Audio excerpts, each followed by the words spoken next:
नमस्कार दोस्तों।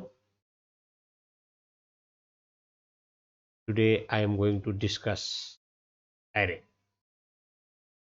आप लोग को एरे अच्छे से पता होगा कि व्हाट इज एरे। तो array is a collection of similar data type. Array is a collection of similar data type.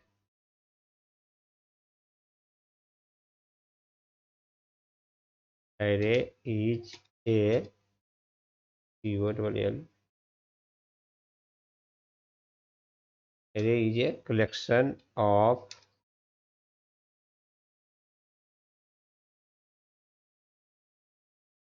Similar data type. That is called array. Array is a collection of similar data type. यानी data एक ही type का होना चाहिए। ऐसा नहीं कि बहुत तरह के डेटा को एक ही एरे में नहीं रख सकते। Different types of data never store in array. तो ऐसे क्या जरूरत पड़ गई कि मुझे एरे की कंसेप्ट लेना पड़ा। देखिए प्रॉब्लम क्या हो रहा था कि हम जब सी लैंग्वेज के अंतर्गत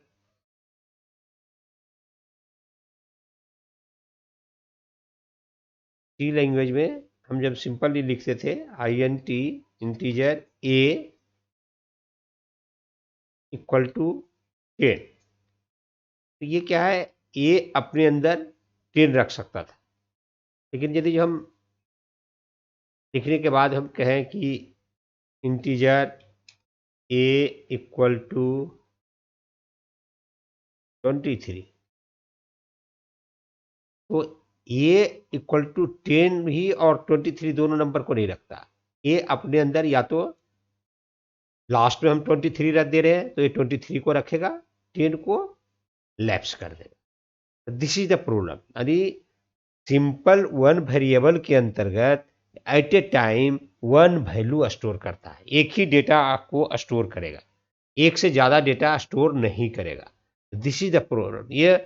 यही सबसे ज़्यादा प्रॉब्लम था। मान लो मुझे पूरे क्लास के बच्चे का रोल नंबर लिखना है, तो एक तो तरीका था कि हर एक बच्चे के लिए एक वेरिएबल डिफाइन करें और हर एक बच्चे का जो रोल नंबर, किसी का 1 है, 2 है, किसी का 20 है, किसी का 30 है, तो जितना नंबर ऑफ स्टूडेंट्स हैं हर एक स्टूडेंट्स के लिए एक वेरिएबल क्रिएट किया जाए और उतना बराबर। तो उससे तो अच्छा होता है कि पेपर पर ही हम काम कर लें। Very very difficult. तो इससे बचने के लिए एरे का कंसेप्ट आया कि यदि सारे बच्चे क्लास के में 60 स्टूडेंट्स हैं और 60 स्टूडेंट्स का रोल नंबर को मुझे इनपुट कराना है, तो 60 वेरिएबल लेने की जरूरत नहीं है। सिंपल एक एरे डिफाइन कर दिए और एरे का साइज को हमने 60 कर दिया, तो पूरे के पूरे 60 स्टूडेंट्स के डेटा हमारे एरे में आ जाएगा। क्योंकि एक ही टाइप का सारे बच्चे का रोल नंबर जो है इंटीजर ही होता है, तो एक ही डेटा टाइप आ गया। तो एक वेरिएबल डिफाइन यानी एरे को हम डिफाइन किए और 60 स्टूडेंट्स के डेटा को स्टोर कर दिया। तो इसलिए एरे का कंसेप्ट हम लेते हैं। अब देखिए एरे के अंतर्गत जो मेन चीज है, एरे में जो हम पॉइंटर टॉपिक, यहाँ पर जो है हमारा इंटरनल पॉइंटर वेरिएबल का यूज होता है। एरे में जो हमारा है इंटरनल पॉइंटर वेरिएबल का यूज होता है, जबकि ये पॉइंटर हम अलग से चैप्टर डिस्कस करेंगे। लेकिन यहाँ पर भी एरे में हमारा इंटरनल पॉइंटर वेरिएबल का यूज होता है। देखिए कैसे होता है उसको मैं आपको बताता हूँ। जैसे सपोज इट आपने हमने डिफाइन किया एक एरे,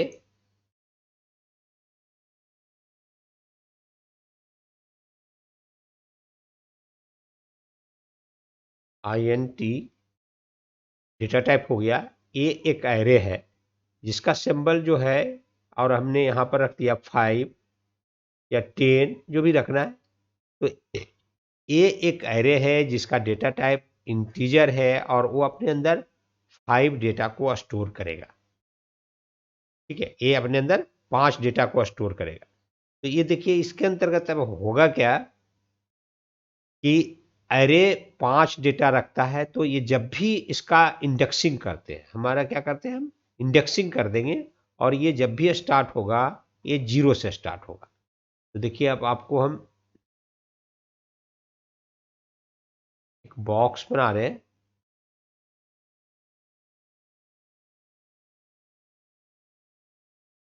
ठीक है? और इस अपने अंदर 5 डेटा को स्टोर करेगा। इसका क्या मतलब हो गया, 1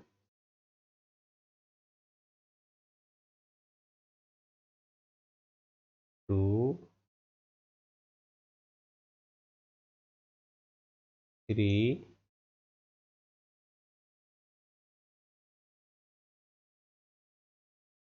4 एंड 5, 1 2 3 4 5। अब ये देखिए, जब भी इसमें जो इंडेक्सिंग होगा तो ये स्टार्ट फ्रॉम जीरो, यानी यहाँ पर जो डेटा आया वो इसका इंडेक्सिंग जीरो होगा।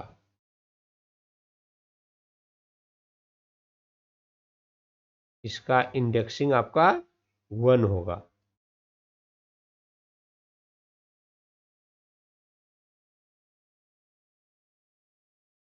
इसका इंडेक्सिंग आपका 2 हो गया। इसका इंडेक्सिंग जो हमारा 3 हो गया, और इसका इंडेक्सिंग हमारा 4 हो गया। तो ये देखिए, आपका जब भी आप एरे के, हमने एरे को इनिशियलाइज किया कि इंटीजर ये है और इसकी साइज 5 है, तो इस तरह से आपका इंडेक्सिंग हो जाती है। अब ये जो है ए,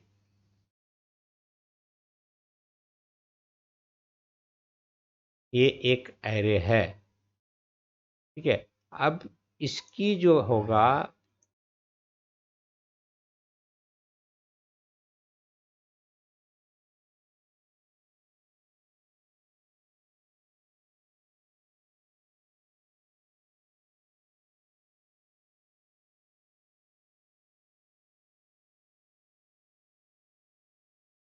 ये एक एरे है जो अपने अंदर 5 एलिमेंट्स को स्टोर कर रहा है। तो इसका जो ये आपका, इसका एक एड्रेस होगा।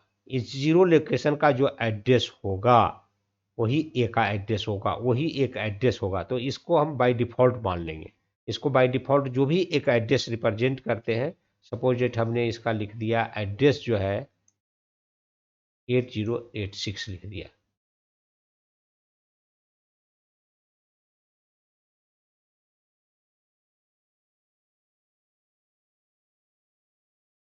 8086, इसका जो एड्रेस 8086 है, तो नेक्स्ट वाले का जो डेटा होगा, क्योंकि इंटीजर 2 बाइट्स लेता है, उसी तरह से अब 2 एलिमेंट्स सब में ऐड होते चलेंगे, 2 बाइट्स ऐड हो जाएगा। 8086 हो गया, तो ये जो डेटा हो जाएगा हमारा 8088 हो जाएगा। नेक्स्ट जो हो जाएगा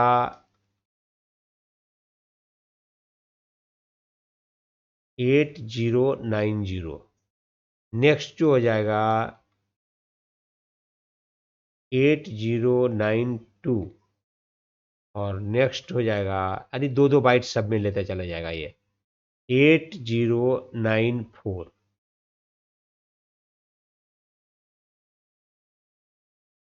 ठीक है, ये सारा हो गया। लेकिन ये पार्टिकुलर जो स्टार्टिंग जो एड्रेस लिया, यही एड्रेस आपका,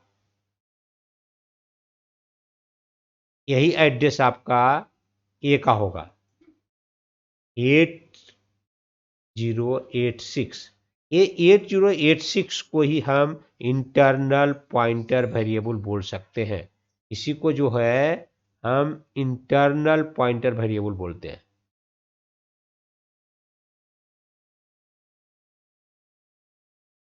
internal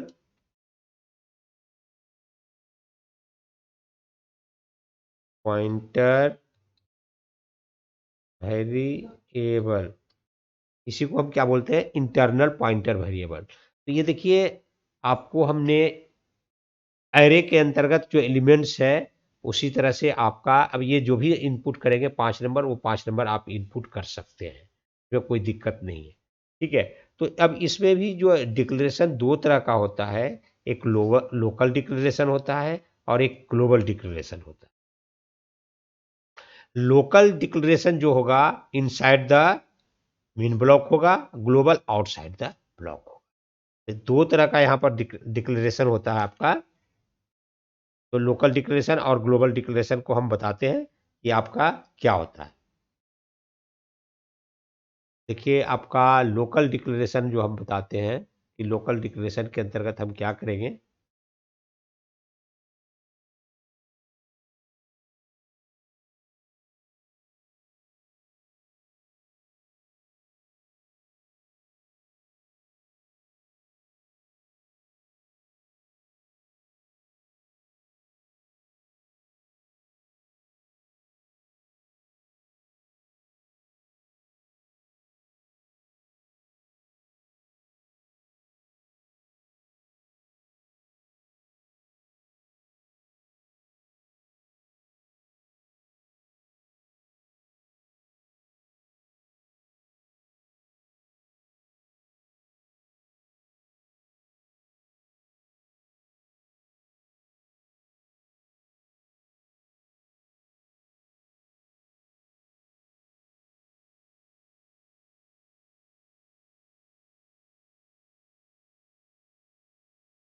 local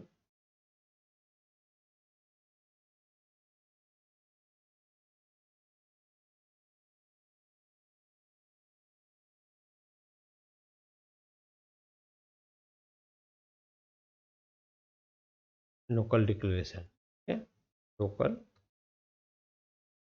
declaration. Local declaration में हम क्या करते हैं, जैसे सपोज डेट आपने लिखा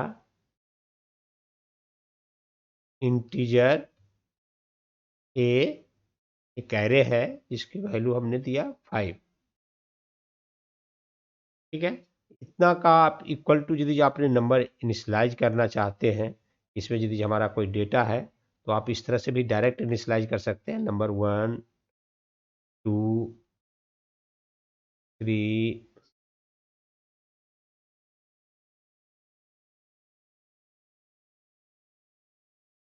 तो ये आपका ए एक एरे है जिसके अंतर्गत हमने 5 एलिमेंट डायरेक्ट इनिशलाइज कर दिया, ठीक है। तो इसी का बॉक्सिंग जब करेंगे, जिसे आपने ऊपर में जो किया, तो उसमें से 0 लोकेशन पर 1 जाएगा, 1 पे 2 गया, 2 पे 3 गया। इस तरह से आप इसकी वैल्यू को आप इनपुट करा सकते हैं बॉक्स के अंतर्गत, ये आप देना चाहते हैं तो ये देखिए इसी को हम इस तरह से डिफाइन कर सकते हैं।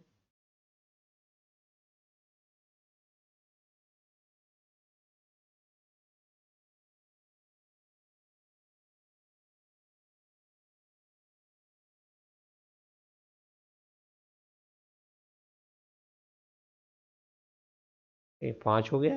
अब ये देखिए ये है आपका 0 लोकेशन पे, तो इसकी वैल्यू आपने रखना चाहते हैं, ये हो गया 1, ये हो गया 2,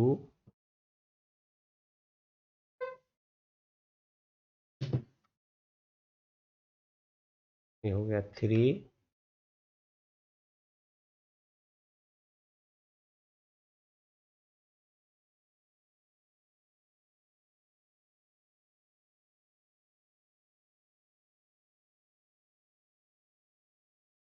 ये हो गया आपका 4, ये हो गया 5। तो ये देखिए आपका 0 लोकेशन पर 1 गया, 1 लोकेशन पे 2 गया, 2 लोकेशन पर 3, 4 लोकेशन पर 3 लोकेशन पर 4 एंड 4 लोकेशन पर 5। इस तरह से आपका डेटा इनिशलाइज कर दिया। इन लोकल वेरिएबल यदि जो सपोज इट आपने एरे की साइज 5 है और आप यदि जो डिक्लेयर जो कर रहे हैं ओनली 2 एलिमेंट या 3 एलिमेंट कर रहे हैं, इंटीजर ये एक एरे है जिसकी आपने इनिशलाइज किया कि 5 है, और आपने सपोज दैट जो इनिशलाइज इसमें किया नंबर आपने कर दिया 1, 2, और रेस्ट एलिमेंट को आपने नहीं किया, तो बाय डिफ़ॉल्ट जो है ये आपका 0 0 ले लेगा, यानी 2 एलिमेंट्स आपका इनिशलाइज हुआ, रेस्ट नहीं हुआ, तो इसमें क्या होगा, ये जो है बाय डिफ़ॉल्ट जो है आपका 0 0 हो जाएगा।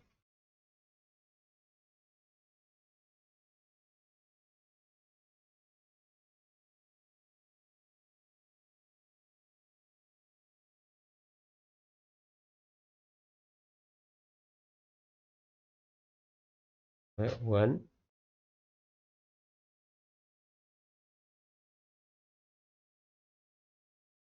है, 2, 2 एलिमेंट तो चला गया, रेस्ट एलिमेंट को आपने दिया नहीं, तो बाय डिफ़ॉल्ट जो डेटा होगा ये 0 0 जाएगा, 0 and 0।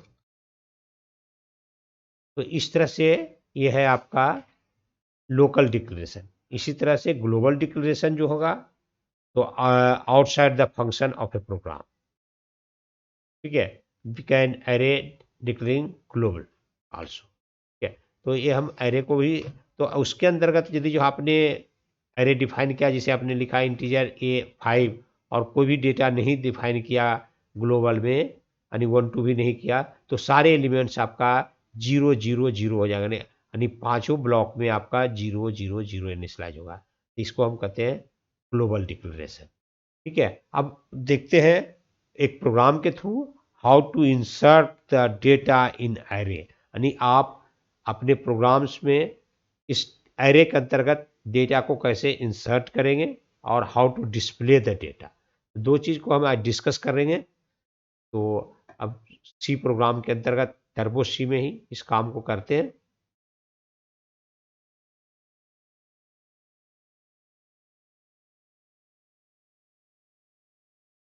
then open the turbo C।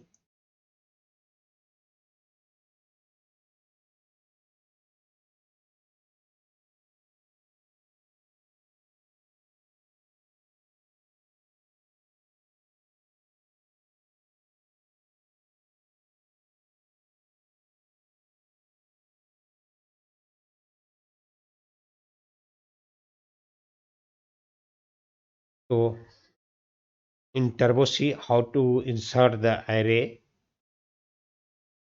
how to insert the data in array। So this is the program I'm going to write। पहले change the file, save the file name, file alt F new और file name F2 से save करते हैं और file का नाम देते हैं array input, ARRA input dot C. अब इसके अंतर्गत जो है आपका multiple line comment, how to insert the element in array. ये आपको बता दिया कि एरे में आपका सिमिलर डेटा ही होता है, तो उसको एरे में कैसे इंसर्ट करेंगे। तो देखिए ग्लोबल भी डिफाइन करके कर सकते हैं या लोकल कर सकते हैं, ये आपके ऊपर है। तो हम प्रोग्राम लिख रहे हैं hash include stdio dot h hash include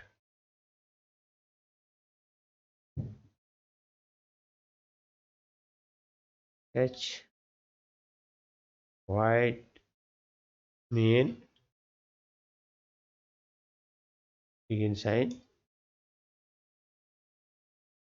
integer. अरे इंटीजर डिफाइन करते हैं, ये एक इंटीजर है जिसके अंतर्गत हमने 5 एलिमेंट्स रखा था, तो 5 एलिमेंट्स ही रख देते हैं और 2 वेरिएबल और ले लेते हैं, इंटीजर आई ले लेते हैं इनपुट के लिए, इंटीजर आई लूप के लिए। Then CLRSCR clear screen.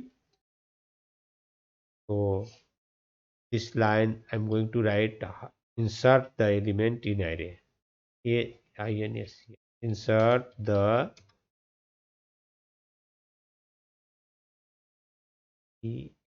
element in।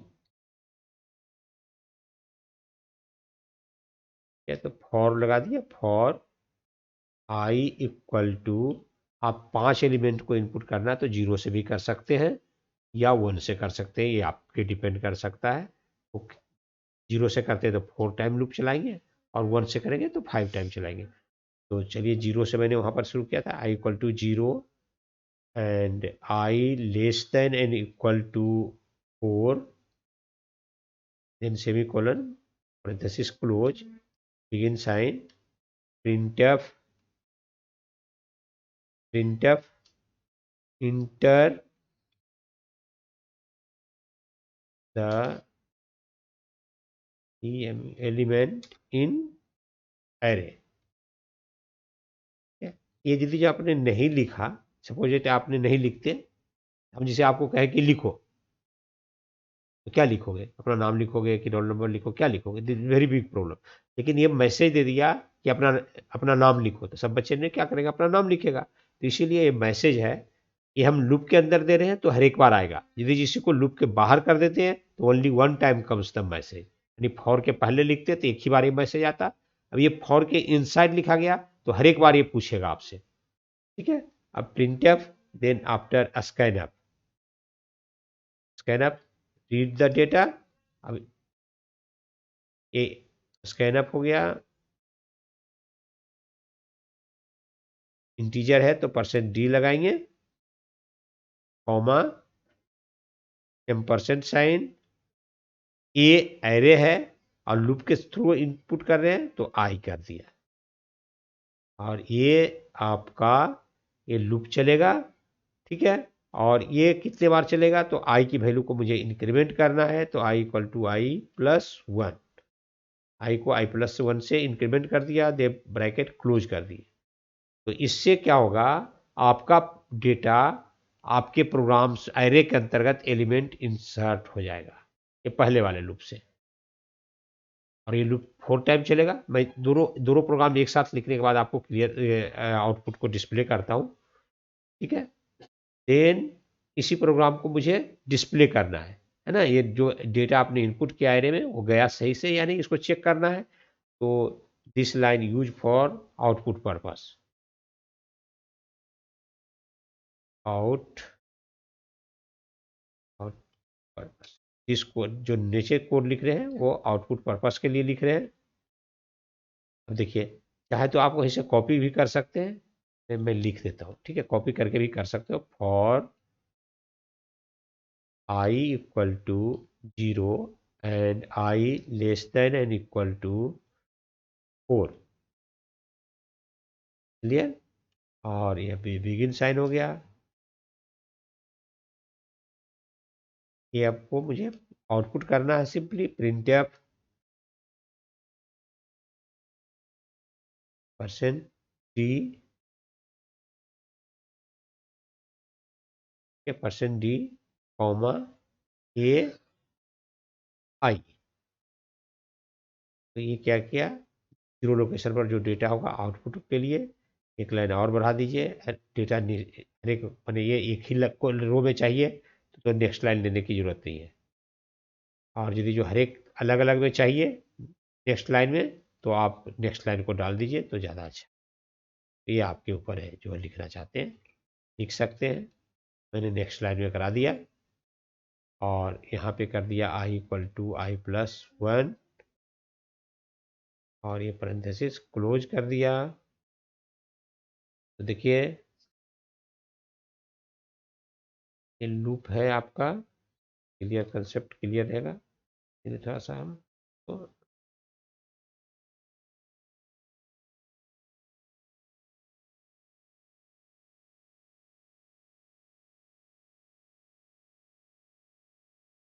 ये क्लियर हो गया।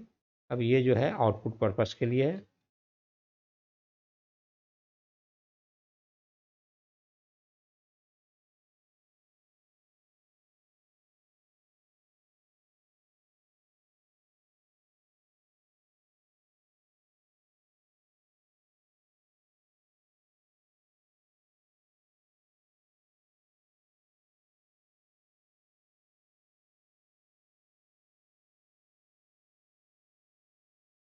ठीक है, और उसके बाद जो है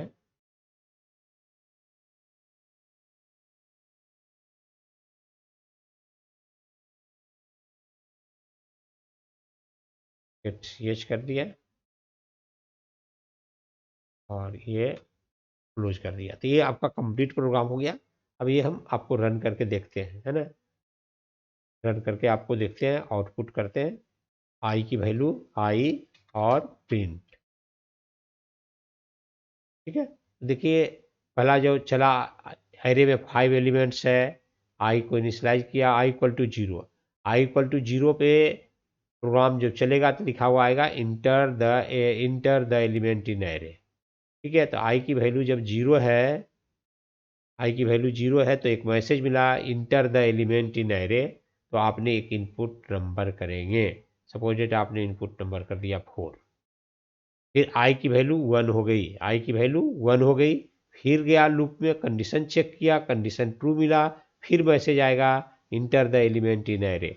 सपोज डेट इस बार आपने इनपुट कर दिया 5। देन अगेन आई की वैल्यू इंक्रीमेंट हो गई, आई की वैल्यू आपका हो गया 2। जब हो गया फिर मैसेज आया inter the element in array, और इस बार आपने डाल दिया 8। फिर आई की वैल्यू 3 हो गई। फिर लूप में गया, कंडीशन ट्रू है, फिर मैसेज मिला आपको inter the element in array, और आपने इस बार निकाल दिए, लिख दिया 9। देन अगेन इनपुट आई की वैल्यू इंक्रीमेंट हुई, आई की वैल्यू हो गई 4। फिर कंडीशन ट्रू है, फिर मैसेज मिला inter the element in array, तो आपने एरे में इनपुट जो किया 12 एलिमेंट। अब क्या हो गया, आई की वैल्यू 5 हो गई। जैसे आई की वैल्यू 5 हुई, यहाँ पर आया program for I equal to 0, नहीं, I less than in equal to 4, नहीं, तो क्या होगा, एग्जिट द लूप, इस लूप से बाहर आ जाएगा। इस लूप से बाहर आया तो एक मैसेज रहेगा आउटपुट पर्पस के लिए प्रोग्राम जो लिख रहे हैं, तो फॉर आई इक्वल टू 0, तो 0 पे आपका एक एलिमेंट बाहर आएगा, आउटपुट पर्पस। अभी ये वाला कोड आपका चलेगा सेकेंड ब्लॉक वाला। तो आई की वैल्यू 0 पे, आई की वैल्यू 0 है, तो आपको आउटपुट देगा 4, आउटपुट दिया 4। फिर आई की वैल्यू, उसका cursor go to the next line, यहाँ पर नेक्स्ट लाइन नहीं होगा, एक ही बार में ही चलता रहेगा। Cursor again go to the next line, तो नेक्स्ट लाइन में गया, आई की वैल्यू 1 हो गया, 1 पे आपने फिर एक इनपुट आपने डाला था 5, तो ये आपका आउटपुट दिया 5। ठीक है, आप उसके बाद फिर आई की वैल्यू हो गई 2, आई की वैल्यू 2 पे कंडीशन अगेन ट्रू है, तो आई 2 पे लिखा हुआ 8, तो आपका आउटपुट मिला 8। तो आई की वैल्यू इस बार फिर इंक्रीमेंट हुई, आई की वैल्यू हो गई 3, तो 3 पे आपका है 9, तो ये 9 आउटपुट दे देगा। फिर आई की नेक्स्ट लाइन में चला गया, नेक्स्ट लाइन में गया तो आई की वैल्यू हो गया 4, 4 पे जो डेटा है आपका 12 है, तो 12 को आउटपुट किया। और फिर नेक्स्ट लाइन में गया, आई की वैल्यू 5 हो गई, इस बार जैसे आई की वैल्यू 5 हो गया, तो इसमें आपका लूप में आया I equal to 0, no, I less than equal to 4, no, condition both false हो गया, तो एग्जिट कर जाएगा लूप से। तो ये है आपका, कमेंट लाइन मार देता हूँ यहाँ से, और इस तरह से आपको आउटपुट मिल जाएंगे। ठीक है, इस प्रोग्राम को सेव करते हैं F2 से, Alt F9 से कंपाइल किया, बिल्कुल सक्सेस है, कंट्रोल F9,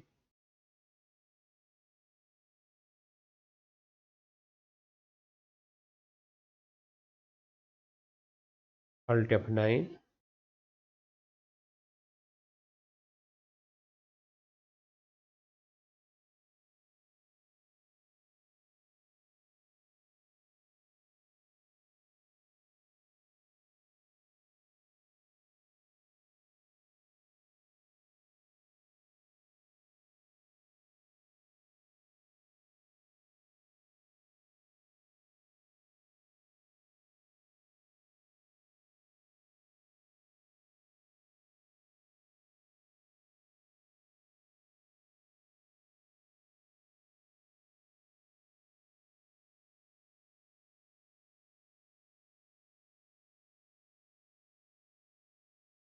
देखिए enter the element in array आ गया, तो हमने इनपुट किया, जो भी नंबर देंगे वही आउटपुट आएगा। मैंने कुछ और दिया था, आप ध्यान नहीं है उतना, 3 दे दिया। फिर नंबर एक नंबर मांग रहा आपसे, इस बार 6 दे दिया, इस बार 2 दे दिया, इस बार ना 8 दे दिया, 3 6 2 8, एक बार और लिया, इस बार हमने दे दिया 45। तो 2 4 5 एलिमेंट हो गया। अब ये डिस्प्ले कर दिया 3 6 2 8 45, ये आपको आउटपुट मिल गया।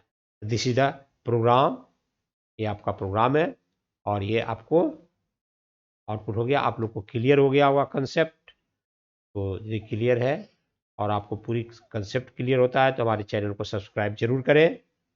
और इस तरह से जो भी आपको कमेंट चाहिए, जो भी आप कमेंट देना चाहते हैं कमेंट दें, मुझे अच्छा लगता है। यदि कुछ टॉपिक पढ़ना चाहते हैं अलग से तो उसको भी कमेंट करें, तो हम डेफिनेटली आपको उस आपका जो भी प्रॉब्लम है उसको सोल्यूशन देने की कोशिश हम करेंगे। तो इस तरह से आप कमेंट करते रहें, मुझे अच्छा लगता है।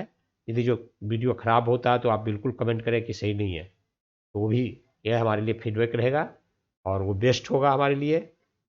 और यदि आपको बहुत अच्छा लग रहा है हमारा चैनल, तो सब्सक्राइब ज़रूर करें, ताकि मैं आप लोगों के लिए डे टू डे अच्छा वीडियो बनाकर प्रोवाइड कर सकूं। Thank you, have a nice day.